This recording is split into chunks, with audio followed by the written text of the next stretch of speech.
इंसानियत शायद आज इतिहास के पन्ने भर बनकर रह गई है। वास्तव में अगर देखा जाए तो आज इंसान ही इंसान का सबसे बड़ा दुश्मन बन बैठा है, जबकि सबको पता है कि इंसान के साथ कुछ भी नहीं जाना है, चाहे वह कितनी ही धन दौलत या महल दो महले क्यों न बना ले।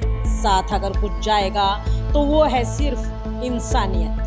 लेकिन उसके बावजूद इंसान दुनिया की चकाचौंध की अंधी दौड़ में इस कदर मशगूल हो गया है कि उसे कुछ दिखाई ही नहीं देता। यह तो बात रही इंसान के जीते जी की। यहाँ तो ऐसे भी लोग हैं कि मृत व्यक्ति के साथ भी सौदेबाजी करने से पीछे नहीं हटते। ऐसे ही अनेकों मामले आए दिन हमारे संज्ञान में आते ही रहते हैं। आपको बता दें कि 2 दिन पहले पानीपत से रोहतक अपने रिश्तेदार का इलाज करवाने गए एक व्यक्ति का फोन जन सेवा दल पानीपत के सेवादार चमन गुलाटी के पास आया, जिसने बताया कि जिस व्यक्ति का इलाज करवाने गए थे उसकी मृत्यु हो गई है और मृत शरीर की ऐसी हालत नहीं है कि उसे पानीपत लाया जा सके। लेकिन वो व्यक्ति जब अपने रिश्तेदार का शव लेकर शिवपुरी में पहुंचा तो शव का अंतिम संस्कार नहीं करने दिया गया, क्योंकि परिजनों के पास शिवपुरी की पर्ची कटवाने के लिए पैसे नहीं थे। परिजनों ने परेशान हो जन सेवा दल के सेवादार चमन गुलाटी के पास फोन किया। उन्होंने भी वहां शिवपुरी के प्रधान से प्रार्थना की, लेकिन प्रधान ने उनकी प्रार्थना भी अनसुनी कर दी और शव का अंतिम संस्कार नहीं करने दिया और कहा कि शिवपुरी की पर्ची कटने के बाद ही शव का अंतिम संस्कार करने देंगे। तो उस समय जन सेवा दल के चमन गुलाटी ने पेटीएम के जरिए 3500 रुपए की राशि रोहतक शिवपुरी वालों के पास भेजी। उसके उपरांत ही रोहतक शिवपुरी में उस मृत व्यक्ति का अंतिम संस्कार किया गया। अभी 3 दिन पहले रोहतक में मिला था। पानीपत का एक व्यक्ति रोहतक जाकर संस्कार करने के लिए तरस रहा है। गरीब आदमी, उसके पास पैसे नहीं है, उसने कई लोगों से मदद मांगी। उसके बाद मैंने भी रोहतक शिवपुरी के जो प्रधान है बत्रा जी, उससे फ़ोन किया तो उन्होंने कहा जी यहाँ तो पहले पैसे जमा कराने पड़ेंगे तब संस्कार होगा। तो वहाँ उनके अकाउंट में जन सेवा दल की ओर से 3400 रुपये उनके खाते में डाले गए, तब उसका संस्कार हुआ। वहाँ भी वो डेड बॉडी 4 दिन पुरानी डेड बॉडी बहुत बुरी हालत में थी, जो पानीपत नहीं आ सकती थी।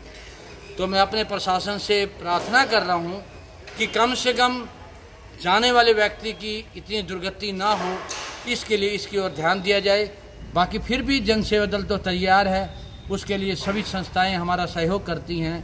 पानीपत के समाज सेवी हमारा सहयोग करते हैं, जितने हमारे मीडिया के भाई हैं वो हमारा सहयोग करते हैं कि हमारी आवाज़ आगे जाएगी तो इस सेवा के कार्य में लोग आते हैं। मानवता का लोग समझते नहीं हैं कि हम लोग भाग रहे हैं, दौड़ रहे हैं, धन दौलत इकट्ठी कर लो, और वो साथ नहीं जाती है। साथ क्या जाता है? मानवता का सेवा का कार्य जो लोग आप करते हैं। हम तो बार बार लोगों से यही प्रार्थना करते हैं, कहीं भी कोई निष्काम सेवा का कार्य मिलता है आपको, आप जरूर करें।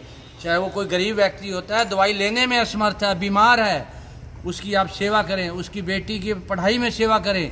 ये मानवता की सेवा के कार्य जो साथ जाएंगे। जितनी मर्जी धन दौलत इकट्ठी कर लो, साथ नहीं जाएगी। इसी प्रकार पानीपत में जन सेवा दल एक अपना आशियाना भी बनाया गया है। मैं सभी से यही प्रार्थना करता हूँ कि जो लोग ये समझो अपने माँ बाप की सेवा नहीं कर सकते, हम तो उन्हें प्रार्थना करते हैं आप उसकी सेवा करो, नहीं कर सकते तो मानवता के नाते उसे जन सेवा दल अपना आशियाना में छोड़ दो, कम से कम उसकी सेवा तो होगी, उसे लोगों में भटकने ना दो।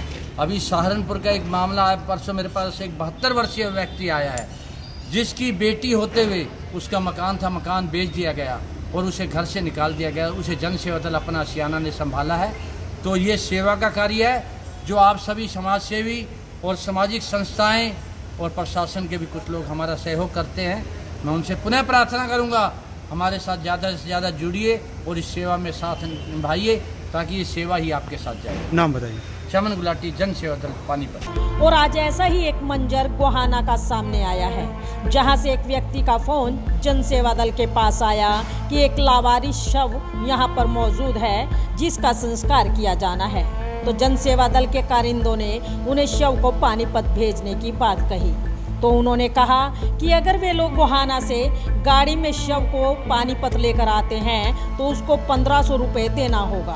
गोहाना से बात करने वाले शख्स का इतना कहना ही था कि जन सेवा दल के कार्यकर्ता कपिल मल्होत्रा ने अपनी वैन उठाई और तुरंत गोहाना की ओर रवाना हो गए और वहां से शव को पानीपत ला 2 नहरों के बीच बनी शिवपुरी में उसका अंतिम संस्कार कर दिया। ये गोहाना पुलिस वाले का सुबह फ़ोन आया, अभी 8 बजे भी ऐसे एक डेड बॉडी पड़ी है, तो आप उसको ले जाएंगे? मैं कहा हम ले जाएंगे, कोई दिक्कत नहीं। मैंने बोला अगर आप यहाँ ले आ सकते हो तो कोई नहीं। एक नहर से हमें सुबह डेड बॉडी मिली सरदार जी की, जो नीत सिंह का परिवार था, उसकी डेड बॉडी निकल गई। उसके परिवार को हमने फ़ोन करके बुला लिया, वो आ रहे हैं।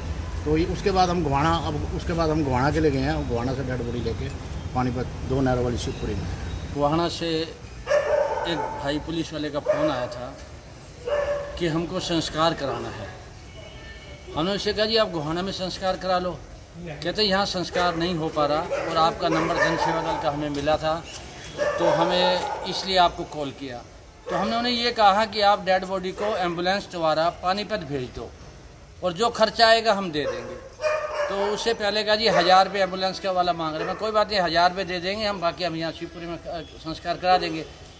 5-10 मिनट बाद उसने वहाँ पे नगर निगम में भी पता किया, पर वहाँ संस्कार करने वाला कोई नहीं मिला। तो एम्बुलेंस वाला कहता है जी डेड बॉडी ख़राब है ज़्यादा, मैं तो इसके पैसे कम से कम 1500 से कम नहीं लूँगा। तो फिर हमने कहा ये मानवता का सेवा का कार्य भाई आप कर लो। कहते नहीं जी हम नहीं कर सकते। तो पानीपत से एम्बुलेंस लेकर गए, मेरे साथ मेरे कपिल मल्होत्रा जी। वहाँ जाकर जब हमने वहाँ पर का मंजर देखा, जो डेड हाउस देखा, इस तरह का जैसे पुराने किलों में कोई ड्रावने जैसे ये मिलते थे, कोई भूत प्रेत वाले कमरे, ऐसा बना हुआ था। वहाँ से हमें डेड बॉडी निकालने में भी बहुत दिक्कत हुई है और डेड बॉडी की भी वो हालत है कि पूरे कीड़े ही कीड़े हुए हैं। मतलब अव्यवस्था ही है।